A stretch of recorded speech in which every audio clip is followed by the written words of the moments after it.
Gue belum ikutan komen pemenangnya Ces. Gue harus komen sekarang juga. Gue akan buka 3000 video di TikTok dan gue nggak akan tonton. Gue bakal cuman komen doang pemenangnya Ces. Mau itu video masak kayak orang joget kayak, kalaupun ada video berita bahwa besok ada meteor yang bakal ngancurin bumi, gue juga bakal tetap komen pemenangnya Ces. Kalau gue ngikut komen kayak gitu, gimana caranya orang tahu kalau gue update banget soal TikTok? Gimana komen gue mau jadi top komen di video orang? Walaupun gue juga nggak tahu Ces ini siapa atau apa, atau dia menang lawan siapa, atau awalnya tren ini gimana kebentuknya, atau kenapa orang-orang komen begini, nggak ada yang gue tahu. Yang penting ketika gue komen begitu, komen gue dapat banyak likes dan komen dari orang lain. Karena mau siapapun yang upload video, spotlightnya tetap harus di gua. Gue juga bodo amat Ces ini menang apaan, kayak mau dia menang lomba makan kerupuk kayak di RT-nya, atau menang lomba catur sedunia, juga bodo amat gua. Ini bukan tentang Ces, ini tentang kepuasan gue ketika komen gue yang likes ada ribuan. Karena di dunia ini cuma ada dua jenis manusia, yang komen pemenangnya Ces dan yang gak dapat like sama sekali. Ini bukan soal Ces men, ini soal eksistensi. Kalau komen gue gak muncul di atas, gue berasa gak dianggap sama dunia ini. Ces itu udah menang lawan siapapun itu. Tapi sekarang pertanyaannya, apakah komen gue bakal jadi pemenang di algoritma? Karena kalau enggak, berarti gue kalah dua kali. Kalah dari Ces dan kalah dari ekspektasi gue sendiri. Tapi komen gue juga gak boleh sama yang lain, harus ada beda-bedanya dikit dong. Gimana ya? Oh gini aja, kalau yang menang Ces, yang kalah siapa? Pak Anies sama Pak Ganjar.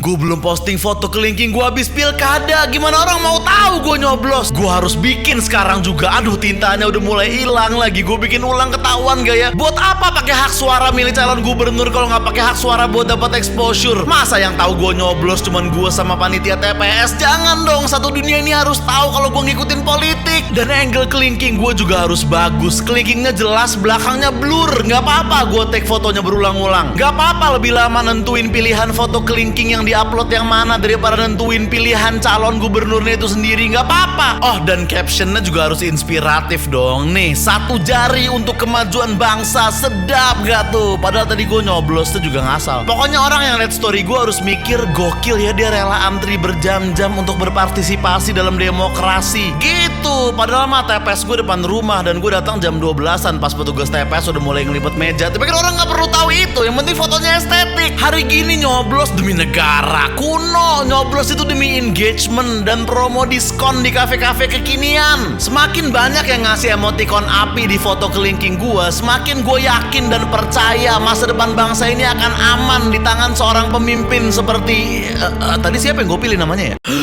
Gue belum bikin Spotify Rap 2024. Gue harus bikin sekarang juga. Kalau nggak buat apa gue selama setahun ini denger lagu-lagu keren? Ngapain denger musik kalau playlistnya nggak bisa dipamerin? Satu dunia ini harus tahu selera musik gue yang gak mainstream ini. Buat apa gue berulang-ulang dengerin band-band indie dari Eropa sana yang orang bahkan gak pernah denger namanya itu kalau bukan buat gue pamerin? Hah? Buat apa? Walaupun gue sebenarnya juga pengen gitu dengerin yang normal-normal gitu kayak Coldplay, Oasis, Maroon 5 gitu, pengen gue dengerin. Tapi masa Spotify Rap gue jadi sama kayak temen-temen gue yang mainstream dan pada gak ngerti musik itu? Cuy, najis. Gue jadi orang yang dengerin musik-musik yang didengar oleh ratusan juta orang lain di dunia ini. Amit-amit. Masa iya gue ngupdate Spotify Rap dengan genre-genre musik yang standar dan cetek kayak orang-orang di luar sana gitu? Pop, jazz, gak level selera gue yang berkelas ini dengerin genre-genre musik murah kayak gitu. Genre yang gue dengerin tuh harus genre yang disebutin aja tuh udah rumit. Progresif, post-apokaliptik, folk, new era, lo-fi. Itu genre gue. Atau minimal eksperimental, akustik, elektro, jazzcore, drum and bass, trip hop, psychedelic, trap, funk, motown. Gitu genre gue. Gue milih lagu buat didengar itu sama kayak orang lagi kemacetan milih jalan pintas. Semakin sedikit orang yang tahu, semakin gue seneng. Karena Spotify Rap ini bukan cuma soal musik men, ini soal personal branding. Kalau gue nggak bisa pamerin selera gue, buat apa ada musik di dunia ini? Coba ya gue lihat deh, apa sih lagu yang ternyata paling banyak gue dengerin selama setahun terakhir ini? Apa ya kira-kira? Hah?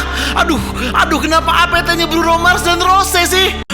Gua belum ngepost screenshot chattingan sama Meta AI. Gimana orang mau tahu kalau gue itu orang penting? Gue harus bikin sekarang juga. Gue bakal tanya apakah Meta AI ini kenal sama gue apa enggak. Padahal gue sendiri yang nanya dan gue juga yang tahu jawabannya. Tapi tetap aja penting buat gue ngecek apakah gue dikenal di circle robot kayak gini. Dan Meta AI jawabnya pasti ngasal. Gue tahu ngawur pasti jawabannya. Tapi tetap aja gue akan langsung screenshot terus gue post di feed IG gue. Feed, inget ya, feed. Gue nggak mau story. Story itu cuma 24 jam, sedangkan feed itu abadi. Satu dunia ini harus lihat gue ngobrol sama robot. Dan gue nggak mau mereka cuma lihat 24 jam. Gue mau mereka lihat selamanya. Karena emang ini fungsinya Meta AI. Masa sih AI gue pakai buat kerja atau belajar atau cari ilmu gitu?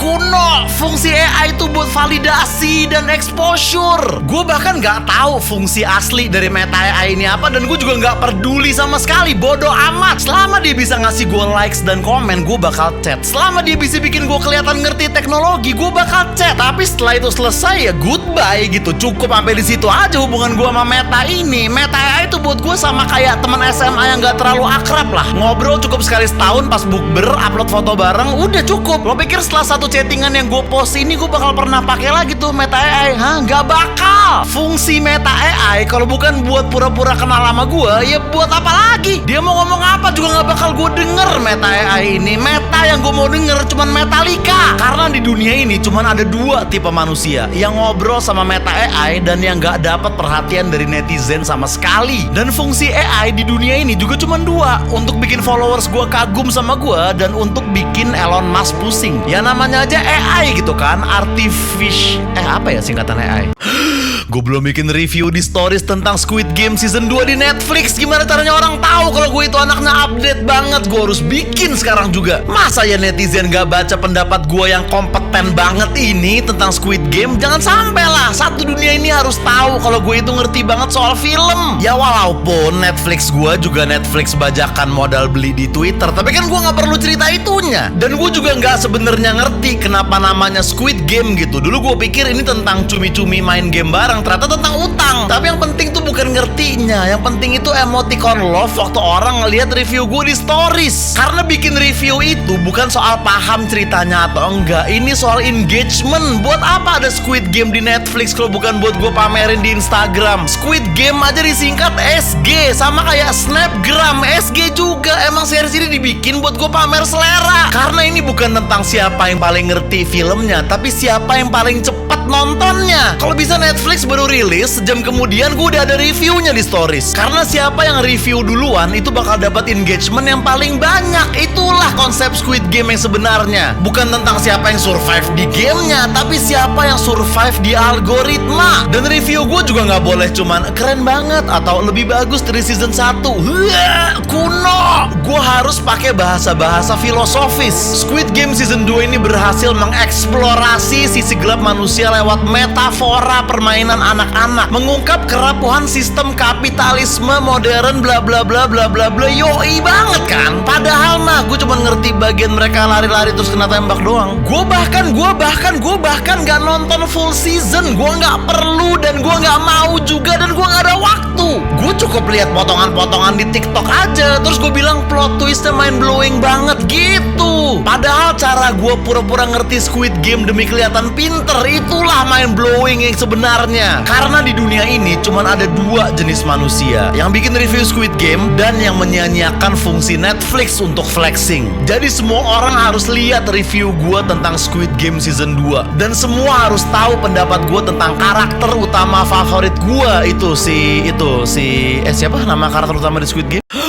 Ini bulan Desember dan gue belum update Instastory pakai lagunya Neck Deep yang Desember. Gue harus bikin sekarang juga. Kalau nggak gimana orang mau tahu selera musik gue keren? Kalau gue nggak update pakai lagu itu bulan ini, buat apa gue punya aplikasi musik? Buat apa gue punya sosmed? Bahkan buat apa ada musik di dunia ini? Bahkan buat apa ada bulan Desember di dunia ini kalau bukan buat ajang caper buat gue? Walaupun gue juga sebenarnya gak ngerti nih lagu tentang apa. Gue nggak peduli dan gue juga nggak perlu cari tahu. Gue udah bisa ngerasain lagu ini tentang apa. Tentang gua mancing emoticon love dari cewek-cewek galau. Itu Gitu intinya lagu ini. Ini tentang nungguin cewek cakep single nge-DM gue suka neck deep juga. Dan gue bisa balas, suka sih neck deep, tapi lebih suka kalau bisa ngobrol deep sama kamu. Gitu loh. Neck deep bodo amat, lagu dia yang gue tahu juga cuman Desember ini doang sama Wish You Were Here. Dia konser kesini juga gue nggak tonton. Ini bukan tentang gue nonton neck deep, ini tentang orang nonton story gue tentang neck deep. Itu yang penting. Oh, dan fotonya juga harus estetik dong. Angle-nya harus cakep, background-nya harus blur. Gak apa-apa kalau milih fotonya lebih lama daripada durasi lagu Desember itu sendiri, gak apa-apa. Bahkan gue milih fotonya lebih lama daripada durasi neck deep sealbum. Gak apa-apa, wajar itu. Caption gue juga gak boleh main-main. This December hits different. Yoi, gak tuh? Padahal mah Desember gue dari 2019 begini-begini aja. Tapi yang penting kan cewek pada komen, apa yang different sini cerita. Gitu intinya. Pokoknya gue gak boleh ketinggalan update lagu neck deep di bulan ini. Satu dunia ini harus lihat postingan galau caper gue, dan harus dengerin lagu Desember dikumandangkan dengan merdu di story gue oleh suara dari siapa nama vokalis neck deep? Gue belum bikin postingan recap 2024. Gue harus bikin sekarang juga. Gimana orang bisa tahu kalau hidup gue seru dan pecah parah di 2024 kalau nggak gue posting? Satu dunia ini harus lihat semua pencapaian gue di tahun 2024. Kalau nggak, buat apa gue banyak foto-foto sepanjang tahun? Buat kenangan pribadi.